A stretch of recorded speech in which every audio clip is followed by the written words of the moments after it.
People say you can't change your career at 30, that's when you're meant to be settling down. You can't change your career at 35, you should have had it figured out by then. Oh my God, you're not married at 38? What the hell are you doing with your life? Who comes up with this stuff? I have no idea. But this stuff plagues so many people that I speak to. So many people open up to me and say, Jay, I just don't know how to change. Is it possible? What do you think this guy was before he became who he is? He used to be a PE teacher, right? Sports teacher at a high school. How about her? She was a telemarketer for 2 weeks. How about her? She applied to be a funeral director. It's incredible. What happens in society is that we're clouded by the noise of family expectations, the noise of our parents, the noise of our brothers and sisters' expectations. I grew up in a family where you could either be a doctor, a lawyer, or a failure, right? Those were my 3 options. Anything else would just count me as a failure. I would have failed. So basically I failed, right? I'm standing up here in front of you all as a failure. I lived as a monk for 3 years. I committed career suicide.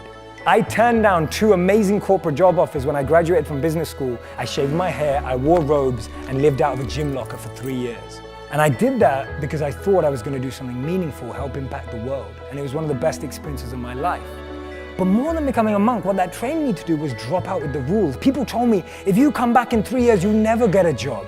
They told me, if you become a monk, people are going to think you're weird forever. No girl's ever going to talk to you.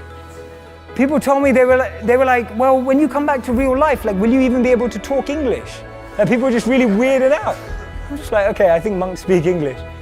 And there was so much different noise that I was hearing when I made that decision.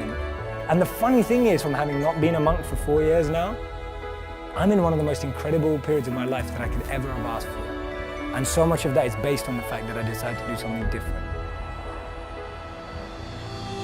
So many of the times our expectations are driving us in a certain scenario. We focus so much on life in what we want to be as opposed to who we want to be. Because we've always been told that life and jobs and careers are like boxes and containers.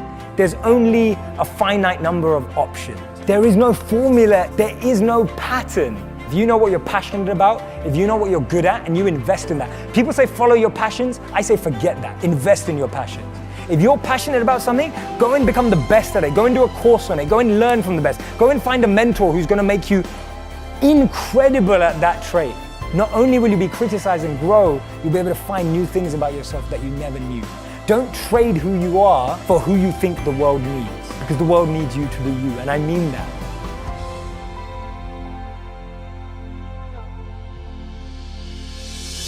I was a 19-year-old kid, and I was miserable. I was in love with my high school sweetheart. We were that couple that was really annoying. So we went to school together. We signed up for classes together. We shared a U-Haul on the way to school together. We lived in the same dorm together. We walked to class. We walked to breakfast in the morning and walked to class together. I mean, we were just joined at the hip, and we were completely crazy infatuated in love. And then halfway through the first year of college, she discovered beer and other boys on the same night, and she cheated. I completely fell apart. I stopped going to class. I barely ate anything, certainly nothing healthy. I stopped studying. I just stopped caring about the world. Literally couldn't get out of bed. And I never thought about it until years later. Reading changed my life, because I was still reading. It was one thing that's brought me through everything. And I happened to pick up the school newspaper, and I opened it up, and there was this full-page ad. It was this perfect white sandy beach, turquoise water, big green palm tree. And across the top of the ad, it said, escape. Students needed for summertime jobs in the Dominican Republic. So I escaped. I went down there, and one night, my friend Kevin and I, we hopped into a car after dropping off a client. So we're going down this road, 85 miles an hour in this car, and the windows were open and that air was coming in. That amazing humid, if you've been in the Caribbean, that just gorgeous, amazing humid air is coming in. And then we came upon a corner. We take that corner 85 miles an hour, and that corner became the turning point that put my feet on this stage for you today. Kevin grabs the wheel, he goes, hold on, and I brace. And the car starts sliding sideways. And that weird slow motion thing happens. Kevin's gripping the wheel, trying to make the corner, and all of a sudden, smack. When I came to, I looked over, and Kevin is screaming at the top of his lungs, "Get out of the car, Brendan, get out of the car!" And I look over, and a whole big chunk of his head is open.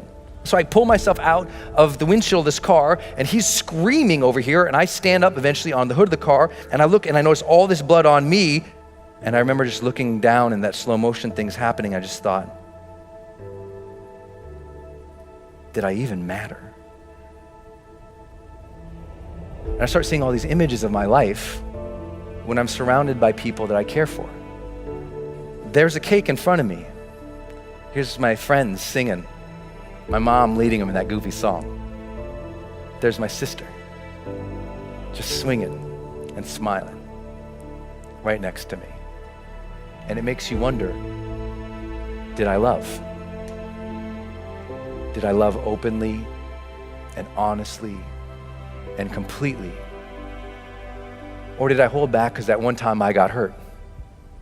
And just as I was about to pass out, I noticed a glint, like a sparkle, something shiny, a reflection in the blood going off the hood of the car, and it made me look up. And there was this bright, big, beautiful moon that night. And I just immediately felt this connection, like I knew I was gonna be okay. And I felt like the big guy upstairs reached down to me and handed me life's golden ticket. He reached down and said, "Here you go, kid. You're still alive. You can still love and matter. But now you know the clock is ticking." Mortality, motivation. I got it as a 19-year-old kid. People say, "Why are you so successful?" I'm like, I got mortality motivation when I was 19. That's a blessing. Most people don't get that till they're 60. Don't worry, Kevin and I, we both survived. See, I'm still here. It's okay. I made it. But the one thing that I took away from that entire thing was that moment and those questions, because I remembered them and I thought about them as I was healing. I was like, what was that about? Why did I feel so unhappy with that moment? Because I thought, in the last moments of life, there must be this transcendence, and I was not happy. And I realized it was because of how I'd been living my life, and I wasn't living to my questions. I knew I got those questions. Did I live? Did I love? Did I matter? And soon as I got that those were the questions I'm gonna evaluate myself with at the end of the life, it gave me the power of what my late mentor, Wayne Dyer, taught, the power of intention. That breath you just took, feel it. What a blessing that is you got that life. What a blessing is you got that breath. That means you still got something inside. You gotta work for it. You gotta contribute for it. You gotta give for it. You gotta lead for it. You gotta love for it, because you still have something not just in you, you're still here for a reason. And now you just gotta earn that blessing. My parents' biggest frustration was that I was epically lazy, and if they handed out gold medals for being lazy, I would have won, I assure you, hands down. Because even though I was a slightly chubby kid growing up in a morbidly obese family in Tacoma, Washington, I always knew two things about myself. One day I was gonna be rich, and I was gonna have six-pack abs. Like, those are the two things, is that kid that was, jiggling his belly thinking, one day I'm not gonna have to suck in my gut. When I left for college, my own mother, who had always been my biggest cheerleader, quietly assumed I was going to fail. But these two guys that were successful entrepreneurs and bodybuilders happened to walk into a class when I was a teacher. And they were just starting a technology startup, and they said, "Hey, we need a copywriter. Why don't you come be a copywriter?" And so I was just young enough and just dumb enough, and I went all in. They literally put me in the room with all the computer servers. But starting from there, I knew I could wow people because I was willing to grind it out. And we all have a superpower, and my superpower may be the willingness and ability to endure suffering. I had suffered a lot. I hadn't taken a day off in like 6.5 years because I was so hell-bent to get rich. And then I realized, almost 8.5 years in, I'd finally had enough. I had hit my breaking point from suffering, and I got so mad, and I was so unwilling to do it anymore. And I turned to my partners and I say, "I'm completely miserable, I quit." I realized the reason I was living the cliche of money can't buy happiness, along the way, had become so myopically focused on this promise I had made to myself as a kid that I never stopped to ask, why do I want to get rich? The questions you ask yourself will determine the course of your life. I had been asking myself, what do I need to do to get rich? And it left me really unhappy. So I changed the question, and I started asking, what would I do and love every day, even if I were failing? Life is too short. This is your one go-round. So what are we going to do? We're going to build a company that's predicated on value. We're going to build a company that's predicated on passion. I started thinking about my mom and my sister, but they were profoundly overweight. I started thinking about my uncle who ate himself to death when I was 12 years old, and how much that scared me, and it made me sad. And it made me sad to see that there were millions, if not more than 1 billion people that were in the same kind of abusive relationship with food that my mom and my sister were. So I said, I don't know if it's a big business, but I know it's a big problem. And that's the problem that we're going to solve. And so we decided to build a totally new kind of company. We started Quest Nutrition in 2010, just as we were coming out of the Great Recession. I was wearing a hairnet and a lab coat every day, and my employees were former gang members, ex-drug dealers, felons. We were in Compton, and we literally told everybody in the neighborhood, I don't care if you've been convicted of a crime. I just want to know if you're willing to bust your ass to change your life. And if you are, you're going to get an interview. And I'm not going to ask for your resume. I don't care about your resume. Your resume tells me where you've been. It doesn't tell me the price you're willing to pay to become somebody new. Every belief that you have is a choice. I choose to believe that human potential is nearly limitless. And this was the belief that changed my life. Because once I realized, so it's not about who you are today. It's about who you want to become and the price you're willing to pay to get there. And I promise you, the day that you're willing to pay any price, you'll achieve what you want to achieve. If you truly believe that human potential is limitless, what do you want to become? And what price are you willing to pay to get there?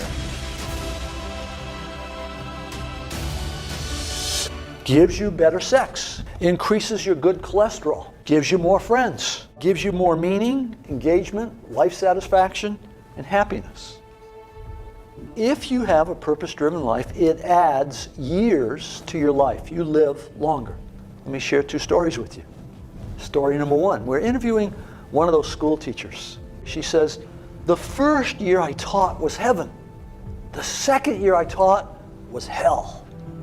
I had 5 boys that second year, and they were incorrigible. And there was one kid in particular. He was impossible.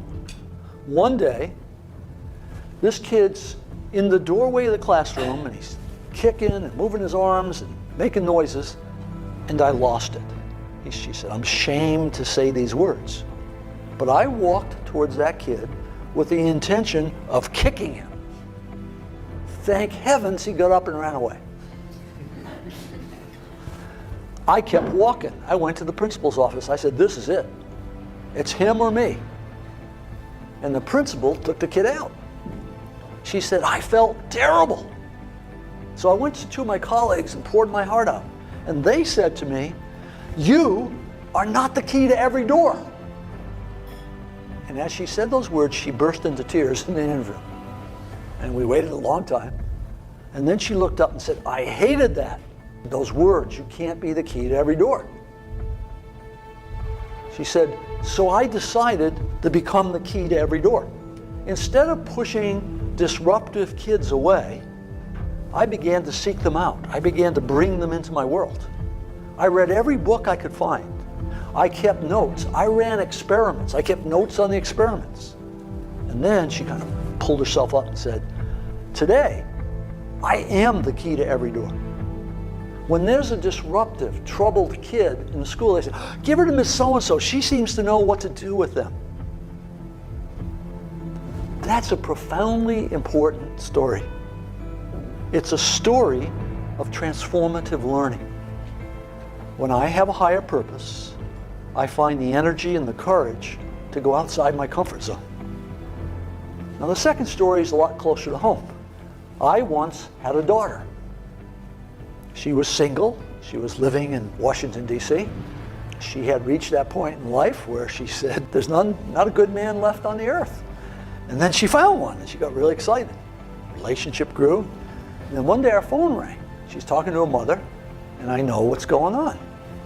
This guy just dumped her. This daughter is the firstborn child. Many firstborn children share a common characteristic. If they're miserable, they want you to be miserable too. Okay? And she said, I'm coming home this weekend. I thought, oh, no. Her mother hangs up and says, you're the father, you go to the airport and pick her up. So the next day I go pick her up. She gets in the car and she doesn't say, hello, how are you? She says, that no good, dirty, da-da-da-da-da. 5 minutes later, she takes a breath. And I said, are you problem solving or purpose finding? We're finally pulling in the driveway. She takes another breath. I say it again. She says, what are you talking about? And she said, this is the real world. I said, well, I think it applies to the real world. By then we're in the house. I pull out a sheet of paper out of my file, and it says, Robert Quinn, life statement. She looks at it, and then she grows kind of quiet. And she looks up and says, when you feel bad, you read this? I said, no. When I feel bad, I rewrite it. It's been rewritten hundreds of times. She said, yeah, I can hardly understand some of this stuff. I said, yeah, it's written to a customized audience, one person. Then the first miracle happened. She said, do you think I could write one of these? And I said, I'm sure you can. She went in the bedroom. For a day and a half, she worked on her life statement. The miracle was, I did not have to suffer during that day. Right? She got on the plane. She flew home to D.C. A couple days passed. I get an email. She said, he called me. Oh, this will be interesting. And she says, so I wrote him this letter. And I'm reading this letter that she's attached. It's incredibly vulnerable, open, honest. And then at the bottom it says, and my roommate said I can't give this to him. Now that's an interesting thing. Why can't we give this letter to this guy? You don't tell some guy that dumped you that, here's how you feel. And then she said, what my roommates don't understand is that what he thinks doesn't matter. Whoa, wait a minute. A few days ago, what he thought caused her life to shatter. Now she's saying, what he thinks doesn't matter. She's saying, this is who I really am. Didn't know this a while ago. Now I know it. It doesn't matter what other people think. You see, when you clarify your purpose, you take back your external locus of control where you worry about what other people think, and you take an internal locus. You don't become insensitive, you don't become rebellious, you become centered. You become powerful. Now here's the interesting thing. In the next few months, she began to be promoted. Her career turned. Why? This was a dating breakup. Why is her career taking off? Because when you find purpose and meaning in what you're doing in one area of your life, it grows in every area of life because you are one person. That company had a woman coming in with the same dresses on, body looked the same, but it wasn't the same employee. This was a woman now full of leadership for the first time. When someone has that meaning and that integrity, things start to change. The research says when you give up self-interested goals, where most of us are most of the time, and you take on contributive goals, you function differently. The biology changes, the thought process changes. Learning accelerates, you grow more. The only thing that I'm left to conclude is you and I are designed to be purpose-seeking mechanisms. You've been shaped by life. You've had bad experiences and good experiences.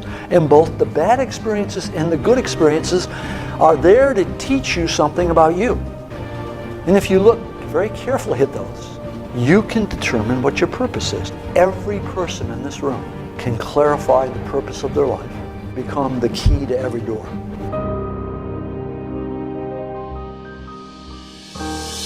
Mike screamed, "Grenade out!" and jumped on it, and boom!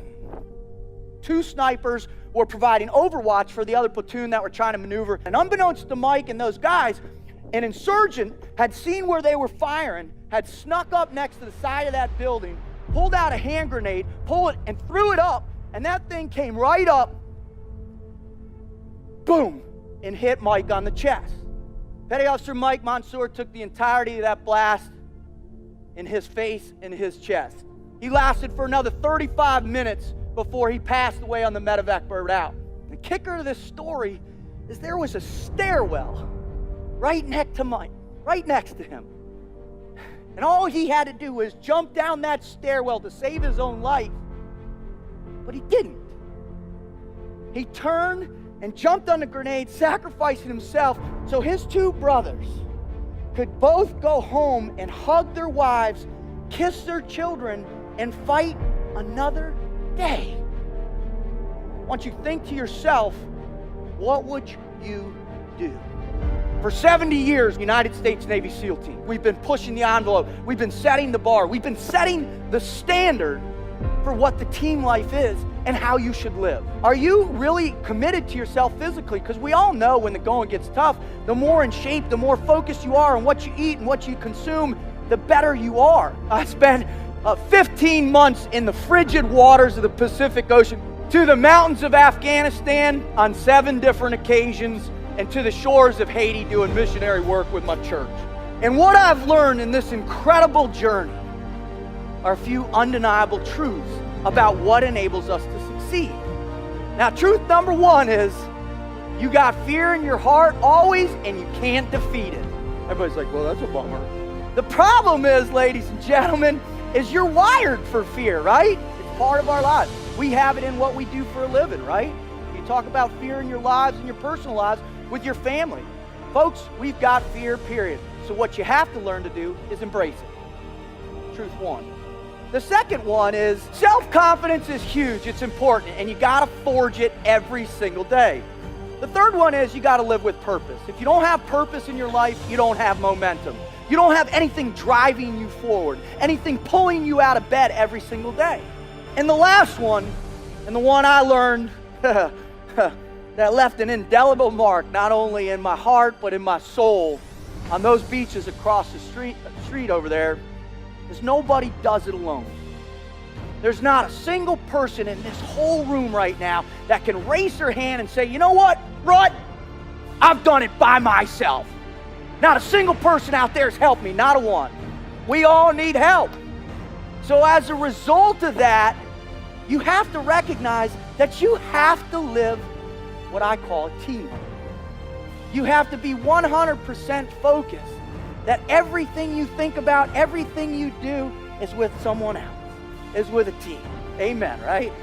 We've been giving everything we are to our communities, to our families, to our children.